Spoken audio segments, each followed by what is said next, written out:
I'm Seth, And I'm Jonathan. and welcome to No Experts Allowed. You know what we love? The Bible. You know what we don't love?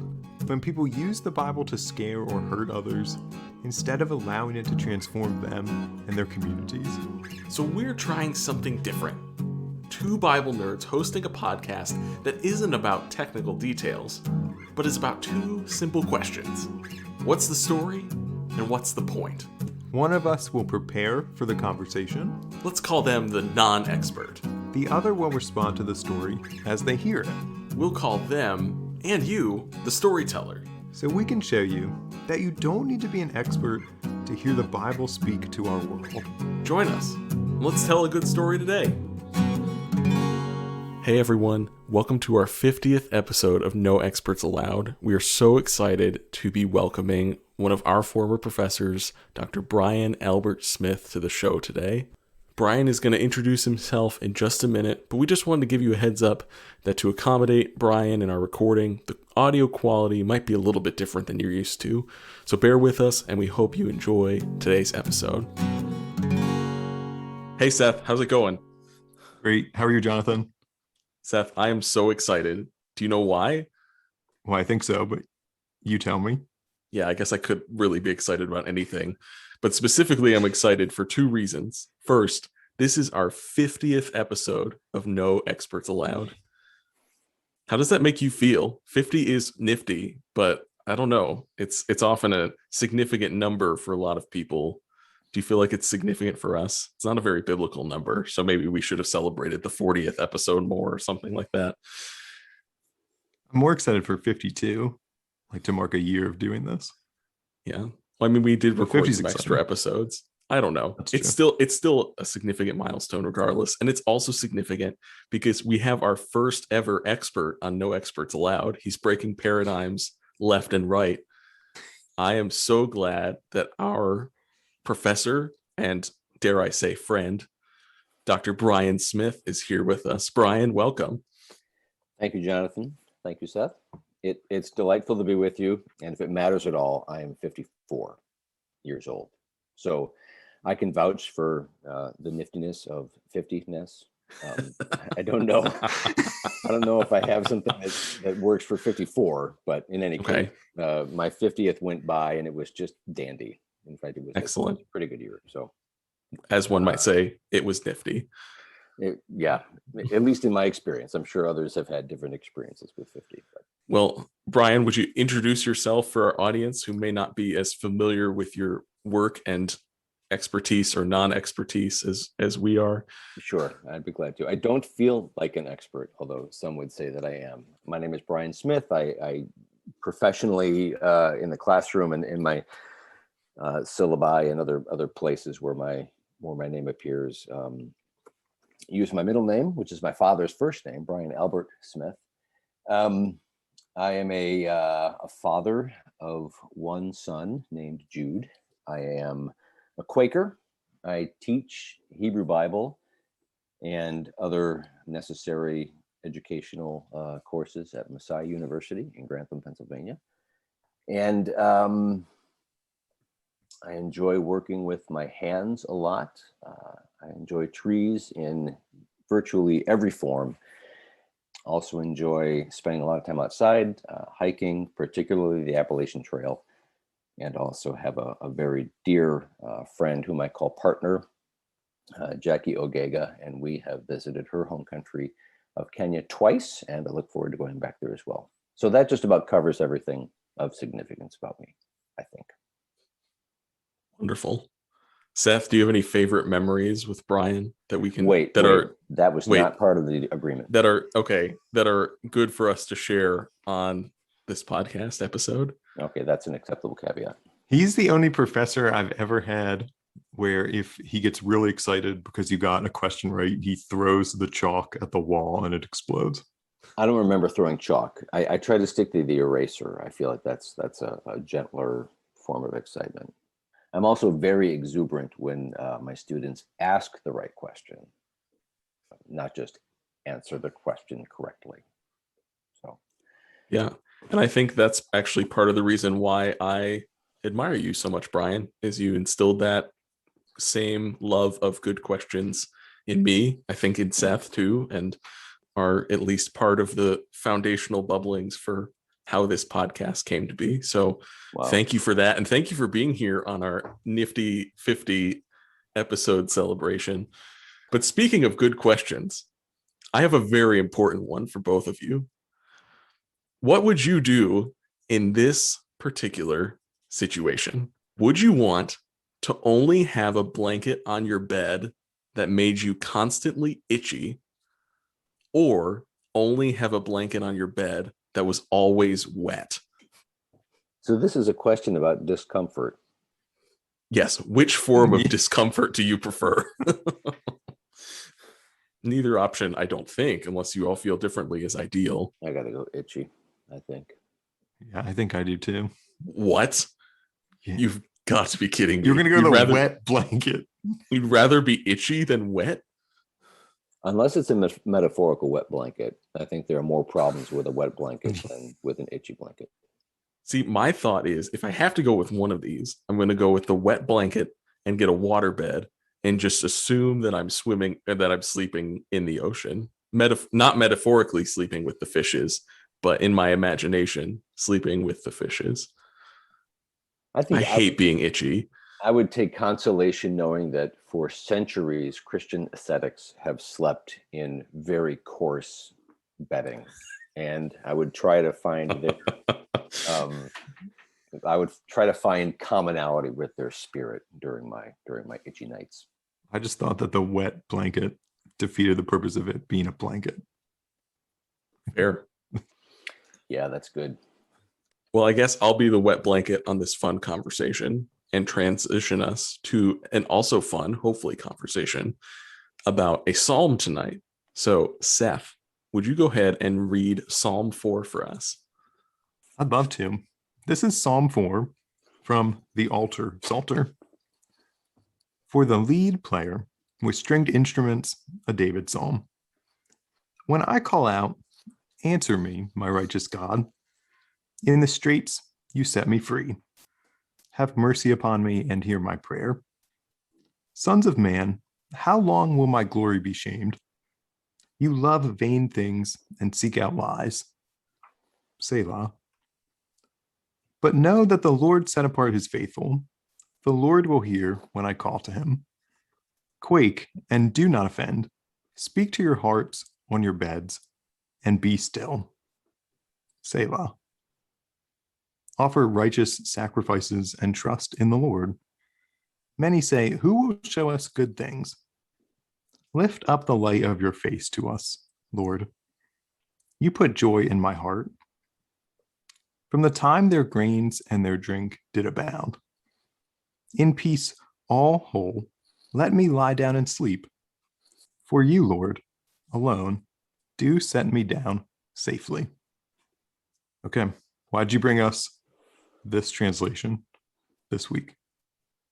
Well, I mean, the Altar Psalter is always a great, creative, poetic translation. I always enjoy it. And always, like I always say when we explore a psalm, I love translations that focus on rendering the psalms as poetic works, as works for worship, and think Alter does that regularly. I also thought it would be fun because Brian was the first to introduce me to Robert Alter as a scholar. So I thought it would be a nice way to connect our conversation this evening back to conversations we've had before around other Hebrew Bible texts. So I'm interested to hear from both of you, though, as we heard that psalm together. What stood out to you? This is going to sound, by the way, this is a great way to make the quote unquote expert, as you have defined me, feel like a non-expert. I don't have it in front of me. I have a text in front of me, but it's not Alter's translation. And I haven't looked at the text since I heard Seth read the psalm. And I'm struggling to actually find a flow. It felt like a very clunky, disorganized set of ideas. Two refrain lines, the Selah lines, perhaps a refrain note there. Alter can be, of course, very poetic. He's the only translation that I've come across that uses the word quake. He likes to use that. He The also word of uses, your people, you're saying? he uses gender exclusive language. So he uses, I think it was mankind, and that jumped out at me because it was a reminder to me that he uses gender exclusive language, which is of course more grammatically, I guess you'd say, true to the Hebrew original, but it is limited in its direct sort of meaning translation. The psalmist, we assume, is referring to the whole of humanity. So that those are initial things that leapt out to me. Was just I was struggling. So I'm going to look at the text now in the translation that I have in front of me to try to remind myself of what I heard. And I'm also going to ask Seth to, when he's comfortable with doing so, read the first verse again. But I'd like to hear what Seth thought first before he does that. Yeah, me too. The line that strikes me is what I would think of as the second line after the prescript is, "Sons of man, how long will my glory be shamed? You love vain things and seek out lies." What a way to start. And where can you even go after you say that? And I guess that's what Brian was talking about. Like, what's the structure that we have here? Like, I feel like we get that line and then it just like devolves from there. The first line was, "When I call out, answer me, my righteous God. In the straits, you set me free. Have mercy upon me and hear my prayer." Yeah, I was interested in my righteous God because the pronoun, I cheated. I looked at the Hebrew. The pronoun, so I'm breaking more boundaries than I perhaps should have. But the pronoun my in this grammatical structure is attached to righteous or righteousness. So the grammatical phrase is God of my righteousness or God of my right. And so there's some ambiguity grammatically about whether the pronoun belongs to the word God or belongs to the concept of righteousness. So for example, the NRSV goes with, "Answer me when I call, O God of my right," Interesting. rather than "my righteous God." So those are two actually very different ideas. Yeah, absolutely. Right. And I'm wondering which idea falls more in line with what the psalmist is requesting, what the psalmist is asking for here. I mean, I could see arguments for either side, but yeah, it feels like, I mean, often the structure of the psalm lends to appealing to God's goodness, God's righteousness, to say, this is not how things ought to be. You are God. These things are true of you. Make them the way they're supposed to be, often to the benefit of the psalmist. So there could be some slight variation there.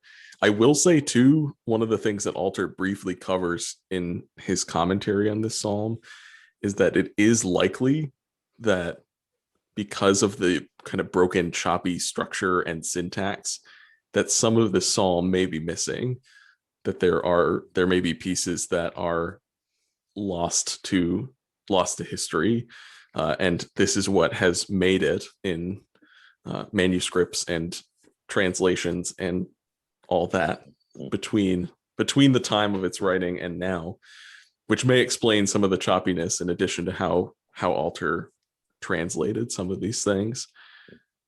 So we mentioned before that psalms are, in some way or another, maybe not in the way that we think of praise music, but they are intended to be for some purpose of worship, some purpose of devotion. And so I'm curious, as you both have heard and encountered this psalm, what type of setting or in what kind of circumstance do you see this psalm being particularly meaningful? I actually think it's this psalm's strange, disheveled structure that would help me use it. Like, I'm going to push back against Alter and say, like, maybe that's the case. But I also think that sometimes we can write poetry that seems disheveled when our thoughts are also disheveled. So like, I would use it like in some type of crisis, maybe. Like, you can find solace in these words that have the same structure or lack thereof of our thoughts. Yeah, I like that. That when the form actually contributes to the function of the psalm. Right. or of the work, whether it's poetry or other form of literature. And we know that most of us who have done much study of the Psalms know that there are more lament psalms than any other type of psalm. I would say this is a form of a lament psalm. There's clearly a contest or conflict between the psalmist and those he or she sees beyond themselves. Yeah, but I like your notion here, Seth, of a kind of disheveled, scrambled, almost a grasping at ideas that will help in the situation. Well, verses 6 and 7 in the English translation are very sort of confident and the kinds of things that we might use to remind ourselves.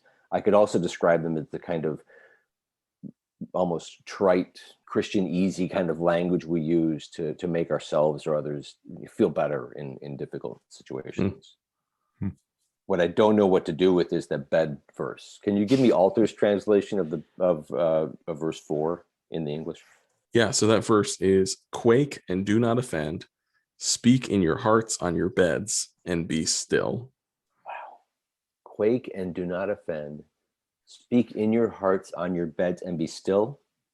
Yes. Correct. Curl up with your itchy blanket and take a deep breath, right? It's really interesting. Right. I think honestly, the idea of restlessness, to connect what you all have already shared, is one that rings true in this psalm. You know, the psalmist being restless, connecting with those who may themselves be feeling some sort of distress, another sleepless night. You know, the kind of stream of consciousness that is the thread that's running through your head when your eyes are just wide open in the middle of the night and sleep is just constantly evading you. It feels like that kind of, I think they just pulled that thread out from the psalmist from the middle of one of those sleepless nights, and here it is. And yeah, I think that like the inkling of lament there too is really interesting to think, what is it that is giving you the need to quake? What is it that is prompting you to do so?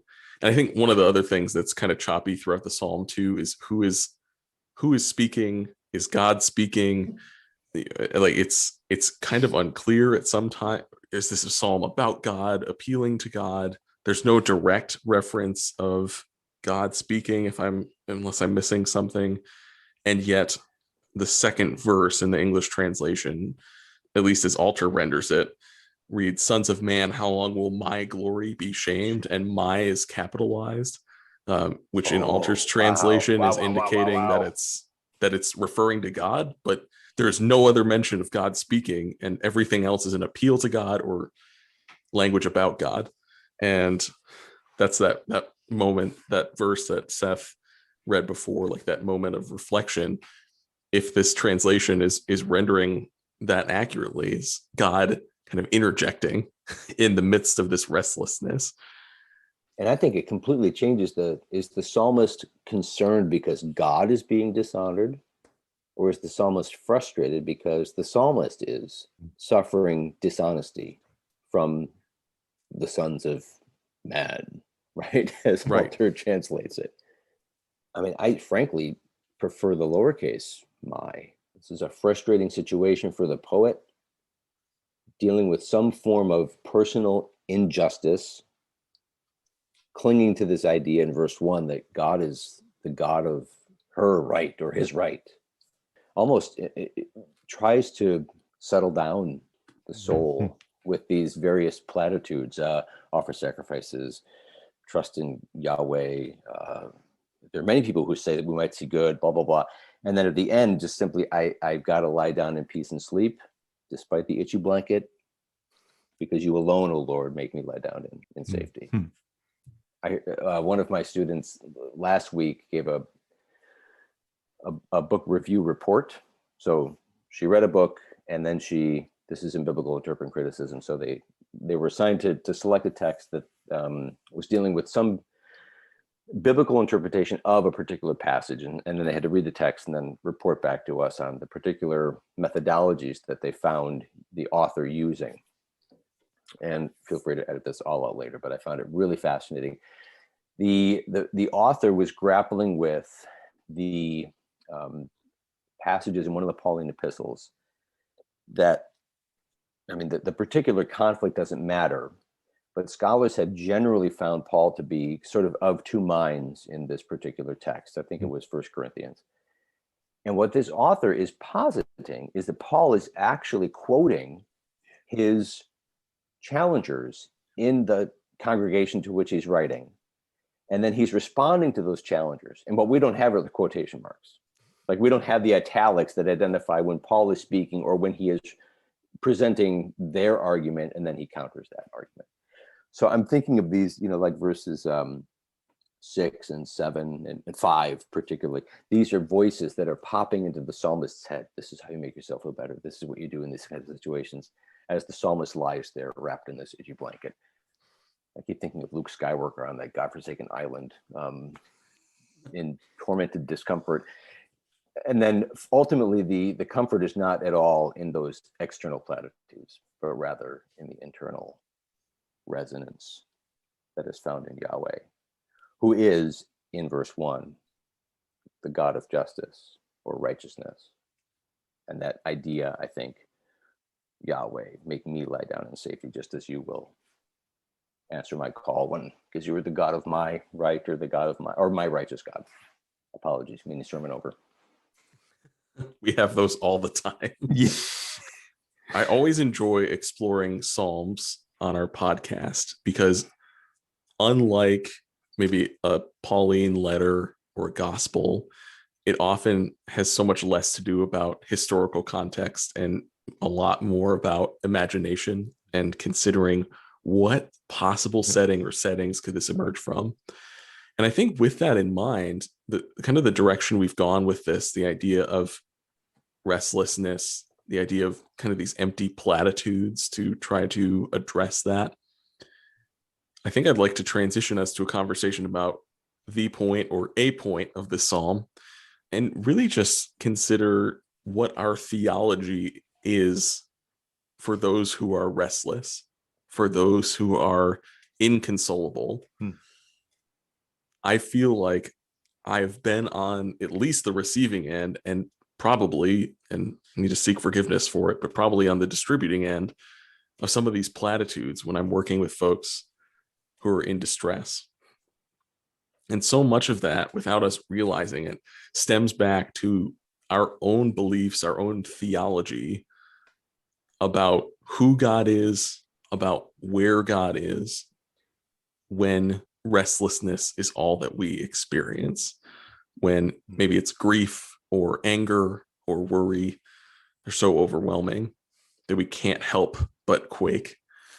I'm curious to know how you think about a theology of a God who consoles, and what that means, what that doesn't mean, and how often our misunderstandings of this aspect of God's character, God's love, affect how we interact with one another, how we support or show compassion to one another.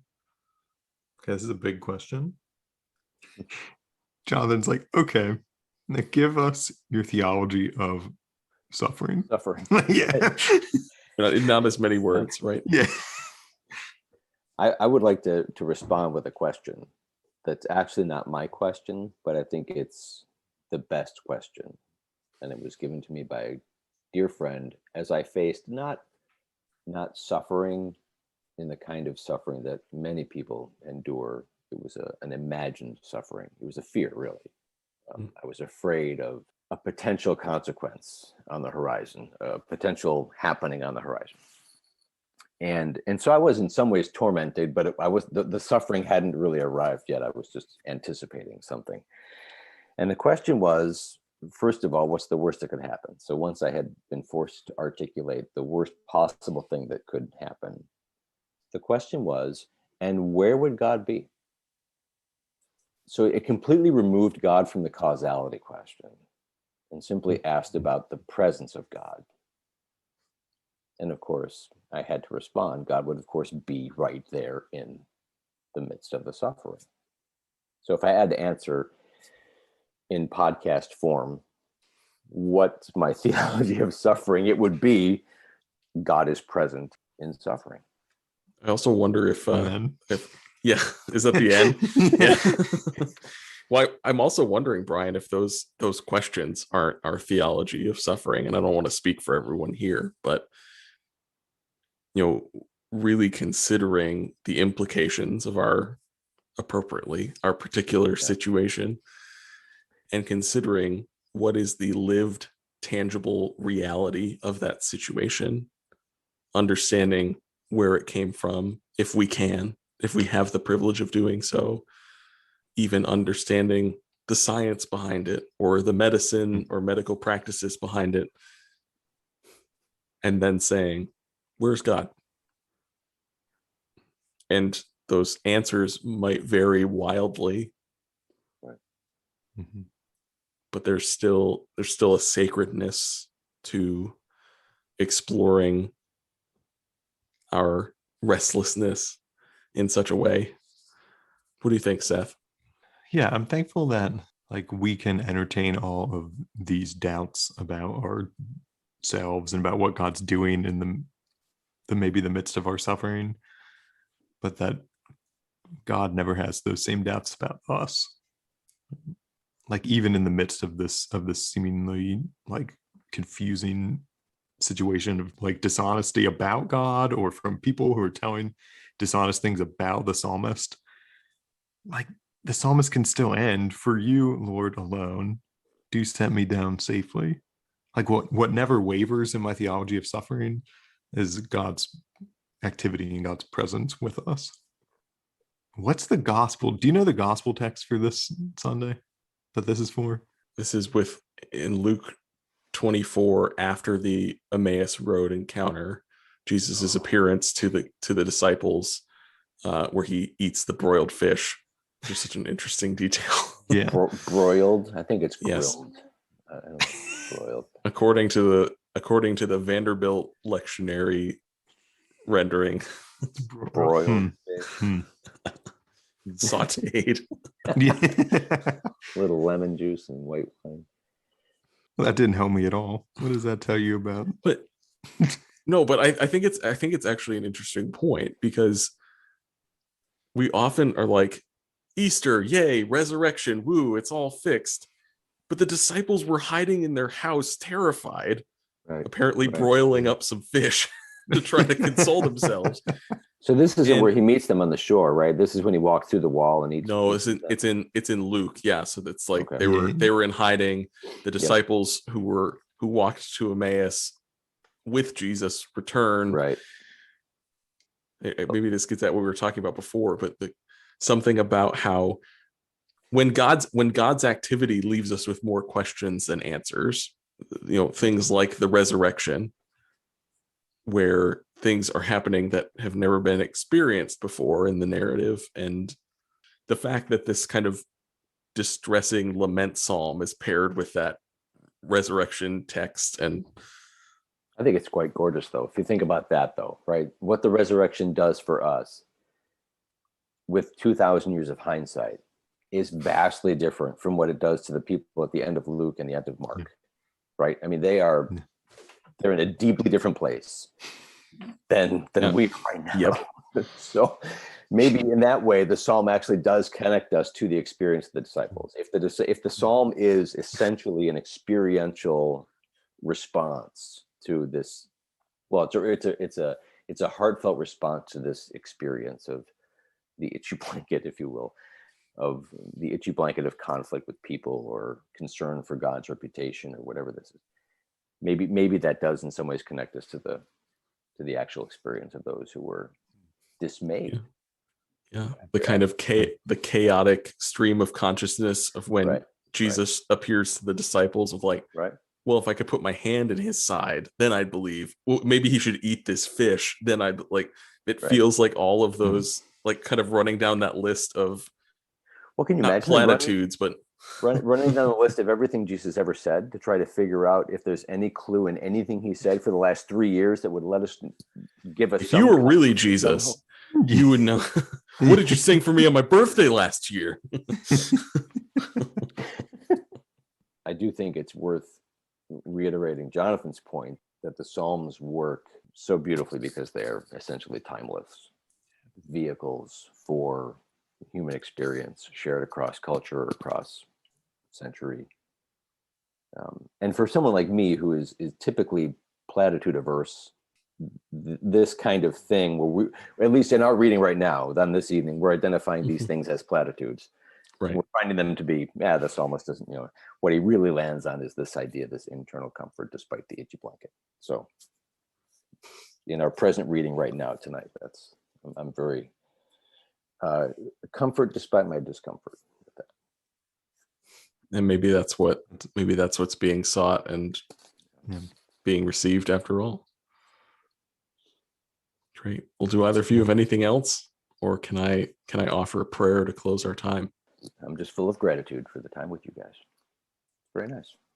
We're grateful too. I hope you enjoyed your peek behind the curtain to know that what happens behind that curtain is about as nonsensical as the stuff that shows up on the other side of the curtain. But sure grateful to have you here for this nifty celebration. So let me pray for us. God of restful and restless nights, thank you for keeping watch over us. Help us to hope without harming and to love with abundant joy. Mindful of the many names by which your children cry out to you from all over the world, I pray in the name of the one whose sleep you guarded in Bethlehem and Nazareth, Jesus Christ. Amen. Amen. Amen. To our listeners, thanks for joining us, and thanks for being with us on this journey so far to 50 episodes. Be sure to subscribe and tune in for our next 50. Seth, what story will we tell next week? Next week, we're talking about John 10, verses 11 through 18. But until then, leave us a review and find us on Twitter and Instagram to continue the conversation. Thanks for walking us through that story, Jonathan. Thanks for helping me tell it.